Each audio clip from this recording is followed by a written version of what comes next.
पाकिस्तान तहरीक इंसाफ ने अब मुफाहमत से हटकर मुजाहमत का रास्ता इख्तियार कर लिया है। रऊफ हसन के चेहरे पर ब्लेड मारे गए, खुसरू से उन्हें मरवाने की कोशिश की गई और एक इंतहाई खतरनाक हमला। यकीन करें, बहुत से हमारे मुंह से डेली रोजमर्रा की जिंदगी में ये अल्फाज निकलते हैं कि कातलाना हमला, खतरनाक हमला, मगर रऊफ हसन के चेहरे पर जो कट लगा था, मैं अभी पॉलिसी नहीं यूट्यूब की, वरना मैं आपको वो कट दिखा दूं किस कदर खतरनाक, किस कदर गहरा कट था कि वहां से पता होता है कि ये अगर थोड़ा सा भी रऊफ हसन की गर्दन हिलाते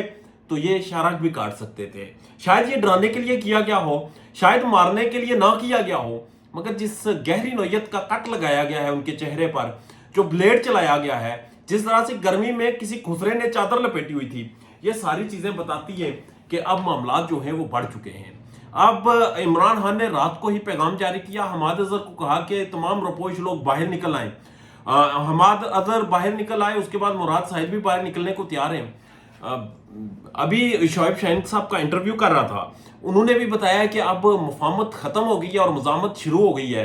तो मुझे लगता यूं है कि पाकिस्तान तहरीक इंसाफ अब उस फेज में दाखिल हो गई है जहां पर ये अब स्ट्रीट प्रोटेस्ट करेंगे। अब इनका प्रोग्राम यह है कि जिस तरह आजाद कश्मीर में स्ट्रीट प्रोटेस्ट हुए, जैसे आजाद कश्मीर में घर घर से लोग निकले, जैसे आजाद कश्मीर में इंतजामिया, पुलिस, सिक्योरिटी फोर्सेस बेबस दिखाई दिए, वैसे ही अब पाकिस्तान में भी माहौल बनने को जा रहा है। क्योंकि आपको पता है कि इमरान खान तो जेल में हैं, इमरान खान बड़े खुश हैं, उन्हें कोई मसला भी नहीं, सहूलियात के फुकदान की भी कोई शिकायत नहीं, अपनी जिंदगी बड़े मजे से एंजॉय करें। बाहर जो इस वक्त की मौजूदा गवर्नमेंट है, मौजूदा रजीम है,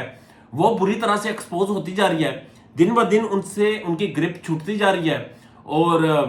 पंजाब में डेफामेशन लॉ ले आए हैं, पंजाब में जबान दराजी पर, जबान खोलने पर, लब कुशाई पर सजाओं का जो है वो इतलाक किया जा रहा है, जबकि दूसरी जानब ट्विटर यानी कि एक्स अभी तक बंद है और उसके ऊपर उसकी पाबंदी को ख़त्म करने के बजाय उसी के ऊपर वीपीएन लगाकर IT सिटी का ऐलान किया जाता है। तो इनकी असलियत, इनकी औकात यहाँ से पता चल जाती है। बहरहाल मुल्क की पॉलिटिक्स के ऊपर अगर हम देखें इस वक्त, तो जो सिचुएशन बन चुकी है, जो माहौल क्रिएट हो चुका है और जो निज़ाम इस वक्त सामने आ रहा है, हालात ख़राब हो रहे हैं। हालात इस कदर ख़राब हो रहे हैं कि आपने ख्वाजा सराओं से हमला तो करा लिया, ना तो रऊफ हसन डर रहा है और ना ही उसके साथ चलने वाले लोग डर रहे हैं। हमाद अजहर बाहर आकर पाकिस्तान तहरीक इंसाफ ने एक पैगाम दे दिया है कि भाई डरते वरते कोई नहीं, हम सामने आ गए। मुराद साहिब जिसकी जान को लाले पड़े हुए हैं, जिसके बारे में ये कहा जाता है कि वो जब भी बाहर आएगा तो उसी दिन उसे उड़ा दिया जाएगा, मुराद साहिब भी बाहर आने को तैयार है। तो अगर मुराद साहिब अकेला शायद कुछ भी ना हो, मगर अगर वो बाहर आ जाता है तो केपी में जो एक नौजवानों की उसके साथ सपोर्ट है और जिस तरह से वो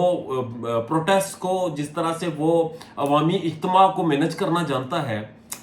जिस तरह से पाकिस्तान तहरीक इंसाफ के रुपोश लोग सामने आ रहे हैं, यहाँ से लगता है कि एस्टेब्लिशमेंट के लिए एक और फेज शुरू होने लगा है। और इस फेज में अब खुसरों से मार कुटाई, नंगा करके तशद्दुद, उसके बाद जो भी ये जुल्म और फस्तायत करते थे, ये चीज़ें अब इनके बस में नहीं रही। अब अगर प्रोटेस्ट शुरू होता है और अगर स्ट्रीट प्रोटेस्ट की कॉल पाकिस्तान तहरीक इंसाफ दे देती है और पाकिस्तान तहरीक इंसाफ के वो लोग जो कि रपोश हैं वो बाहर निकल आते हैं, वो सामने आकर इस प्रोटेस्ट को मैनेज करते हैं, तो ये प्रोटेस्ट मुल्क गिर हो जाएगा। और मुझे नहीं यकीन कि हमारी इंतजामिया जो कि इस्लामाबाद में सेफ गजा के नाम से लगाए गए कैंप को नहीं मैनेज कर सकी और वहाँ पर